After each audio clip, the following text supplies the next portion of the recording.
अध्याय 3 पावन त्रिपुटी और पूर्ण संतुलन। मेरतात।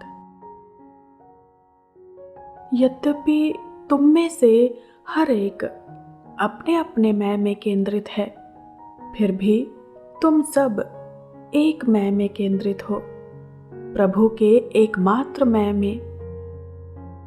प्रभु का मैं, मेरे साथियों, प्रभु का शाश्वत एकमात्र शब्द है। इसमें प्रभु प्रकट होता है जो परम चेतना है। इसके बिना वह पूर्ण मौन ही रह जाता। इसी के द्वारा सृष्टा ने अपनी रचना की है। इसी के द्वारा वह निराकार अनेक आकार धारण करता है, जिसमें से होते हुए जीव फिर से निराकारता में पहुंच जाएंगे।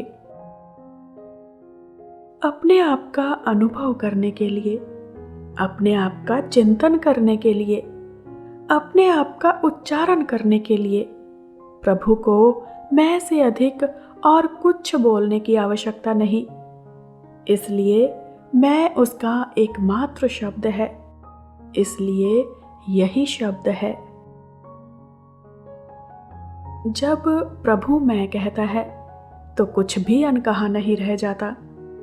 देखे गए लोक और अनदेखे लोक, जन्म ले चुकी वस्तुएं और जन्म लेने की प्रतीक्षा कर रही वस्तुएं, बीत रहा समय और अभी आने वाला समय, सब कुछ ही, रेत का एक एक सूक्ष्म कण तक इसी शब्द के द्वारा प्रकट होता है और इसी शब्द में समा जाता है। इसी के द्वारा सब वस्तुएं रची गई थी। इसी के द्वारा सबका पालन होता है। यदि किसी शब्द का कोई अर्थ ना हो तो वो शब्द शून्य में गूंजती केवल एक प्रतिध्वनि है। यदि इसका अर्थ सदा एक ही ना हो तो यह गले का कैंसर और जबान पर पड़े छाले से अधिक और कुछ नहीं। प्रभु का शब्द शून्य में गूंजती प्रतिध्वनि नहीं है, ना ही गले का कैंसर है, ना ही जबान पर पड़े छाले, सिवाय उनके लिए जो दिव्य ज्ञान से रहित हैं। क्योंकि दिव्य ज्ञान वो पवित्र शक्ति है जो शब्द को प्राणवान बनाती है और उसे चेतना के साथ जोड़ देती है। यह उस अनंत तराजू की डंडी है जिसके दो पलड़े हैं, आदि चेतना और शब्द। आदि चेतना, शब्द और दिव्य ज्ञान। देखो साधुओं, अस्तित्व की यह त्रिपुटी, वे तीन जो एक हैं, वो एक जो तीन है, परस्पर समान, सहव्यापक, सहशाश्वत, आत्मसंतुलित, आत्मज्ञानी, आत्मपूरक। यह ना कभी घटती है ना बढ़ती है, सदैव शांत, सदैव समान। ये है पूर्ण संतुलन। ऐ साधुओं, मनुष्य ने इसे प्रभु नाम दिया है।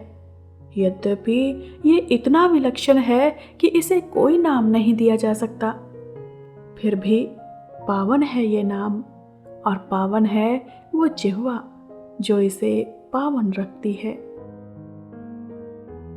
मनुष्य यदि इस प्रभु की संतान नहीं तो और क्या है? क्या वो प्रभु से भिन्न हो सकता है? क्या बड़ का वृक्ष अपने बीज के अंदर समाया हुआ नहीं है? क्या प्रभु मनुष्य के अंदर व्याप्त नहीं है? इसलिए मनुष्य भी एक ऐसी ही पावन त्रिपुटी है, चेतना, शब्द और दिव्य ज्ञान। मनुष्य भी अपने प्रभु की तरह एक सृष्टा है। उसका मैं उसकी रचना है। फिर क्यों वो अपने प्रभु के जैसा संतुलित नहीं है? यदि तुम इस पहेली का उत्तर जानना चाहते हो तो ध्यान से सुनो। जो कुछ भी मेरतात तुम्हें बताने जा रहा है